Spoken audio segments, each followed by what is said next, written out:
When God speaks into the restless chambers of our hearts, his words rarely resemble the frantic noise we so easily adopt. We pace, we press, we push, believing that urgency alone will open doors. Yet the voice that shaped galaxies has never trembled with impatience.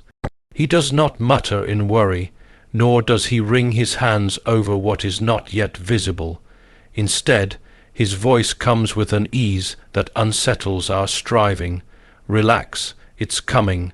There is a peculiar comfort in realizing that eternity is never late. Our clocks measure minutes with an anxious tick, but heaven does not move in seconds. Heaven moves in seasons, in appointed times, in moments crafted with precision beyond our calculations. What feels like silence is not neglect, it is preparation. Just as the seed buried in earth must split, unseen, before its green shoots appear, so too must our waiting break us open before fulfillment breaks forth. The difficulty is that we imagine waiting to be wasted time. We think of it as a holding cell, a barren hallway with nothing but locked doors. But waiting, in God's design, is not a pause of meaning. It is an active workshop. Something is being shaped in us, even when we feel we are only staring at stillness. Perhaps we are not delayed, perhaps we are being deepened. When he says relax, he is not asking for passivity. He is not inviting us to lounge in apathy. He is asking us to trust the reliability of his character, to rest in the fact that what he began he will complete, that promises are not mirages but seeds awaiting their appointed bloom. The farmer does not tug on the roots to hurry the harvest. He waters, he watches, and he waits, knowing that growth comes invisibly before it comes visibly. Many of us demand signs, shouts, thunder, sudden spectacles, as though God must prove his faithfulness with fireworks. Yet more often, his assurances are given like a whisper in a storm, quiet, steady, almost easy to overlook. It is not that he cannot act dramatically, but that he prefers to train our ears to notice subtlety, to discern the sacred in the ordinary, to trust him without theatrics. The truth is this: when God declares its coming, it already exists in his reality. We may not see it yet, but the author has already written the chapter. To him it is finished, even as we wait for the ink to dry in our lives. Our task is not to rush the hand of the author, but to keep reading faithfully, believing the next page will indeed turn. So hear it again, not as a slogan, but as a lifeline. Relax, it's coming. Relax, not because you have figured everything out, but because he has. Relax, not because the journey is short, but because the guide is sure. Relax, not because the pain is absent, but because purpose is present. What he has spoken will arrive, not a breath too soon, nor a breath too late. And when it comes, you will understand why you had to wait. When we come face to face with the long corridors of waiting, it is natural to feel as if time itself has turned against us. The minutes stretch, the days become heavy, and the silence of heaven feels almost unbearable. We are tempted to think that our prayers have slipped into a void, or that God has turned his face away. Yet waiting, though it may feel barren, is never wasted in the hands of the one who rules eternity. It is not a pause in the story, not a meaningless interlude where nothing of value is happening. Waiting is, in truth, God's hidden workshop, where he shapes, molds, and refines the heart of his children. He uses these unseen moments to prepare us for what is already prepared for us. For the promise is not absent simply because it is invisible. Consider how a seed functions when pressed into the soil. The one who plants it does not hover anxiously over the dirt, demanding instant growth, nor does he dig it up to prove its progress. Instead, he trusts that within the dark, unseen earth, a quiet miracle is at work. The seed is breaking, stretching, reaching. Its transformation is invisible until the appointed time when it breaks through the surface into light. So it is with us in our waiting. God buries us in seasons of obscurity, not to abandon us, but to prepare us. The hidden work he accomplishes in those hours of silence is the foundation for the fruit he intends to bring forth. Our impatience may cry for immediacy, but heaven whispers of maturity. The process cannot be rushed, for to force a bloom before its time is to destroy it. We must recognize that God's timing is not bound by the ticking of our clocks. What seems like delay to us is, in fact, precision to him. The one who authored creation does not fumble with schedules. He knows the exact moment when a door must open, the precise second when a blessing should arrive, the perfect season when a promise should be fulfilled. To us, the waiting feels like a wasted interval.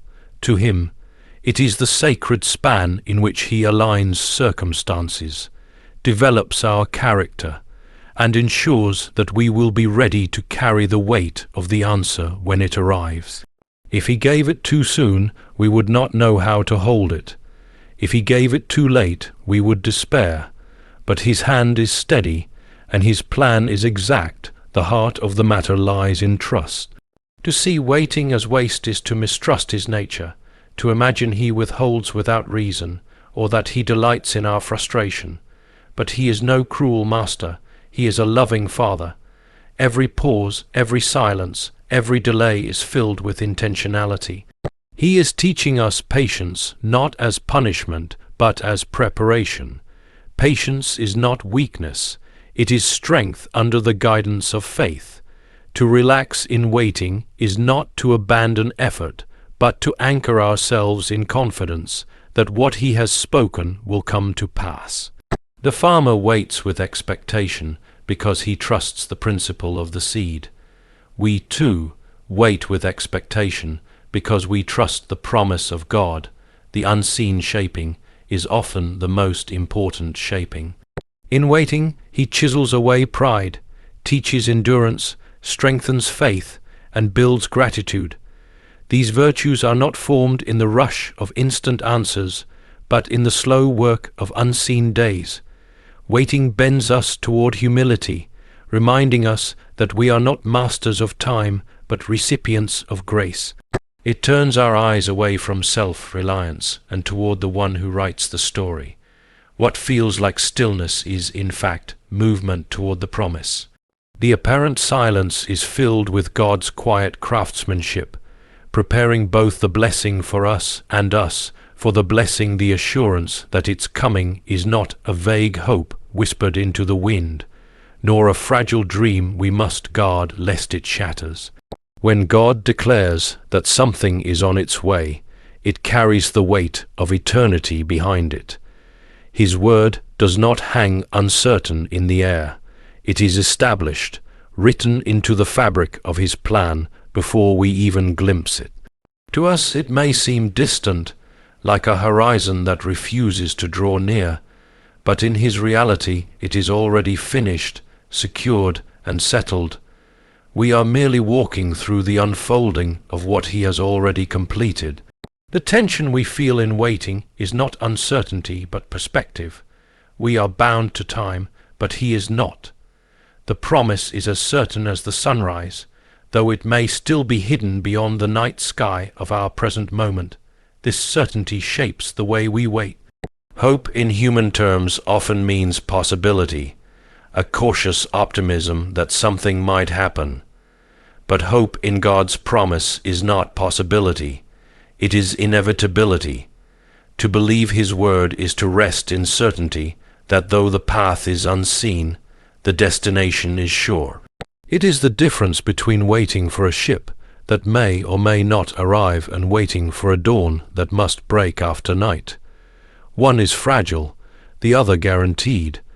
When he says it's coming, it is not wishful thinking. It is truth anchored in his unchanging nature.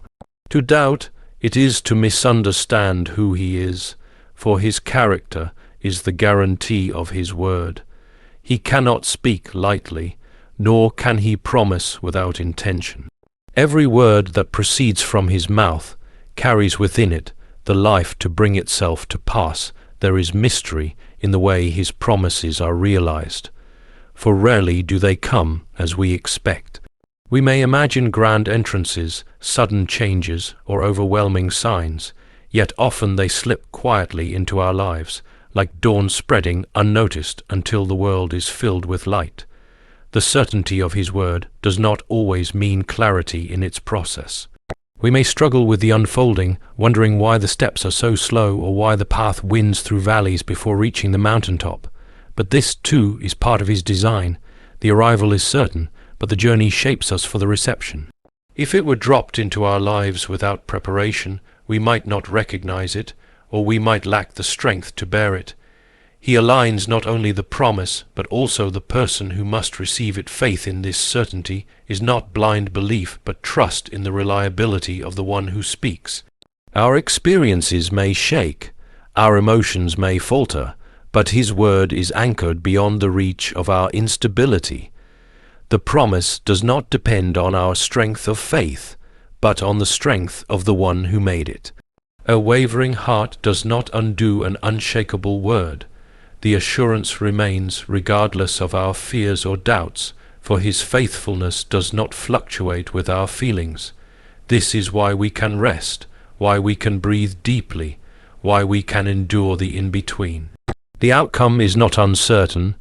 It is only unseen. For a time to live with the assurance of its coming is to walk with a quiet confidence that steadies the soul. It changes the posture of waiting from restless impatience to expectant preparation. Instead of grasping desperately at signs, we can cultivate readiness, knowing that what has been spoken will arrive. The farmer does not wonder whether harvest will come. He tends the soil in expectation. In the same way, we water our faith, nurture our character, and strengthen our hope, not to force the promise, but to be ready when it unfolds. Every day becomes part of the preparation, every moment another step toward fulfillment. The promise is not hanging precariously. It is anchored firmly, moving steadily toward the moment when eternity's decree breaks fully into time.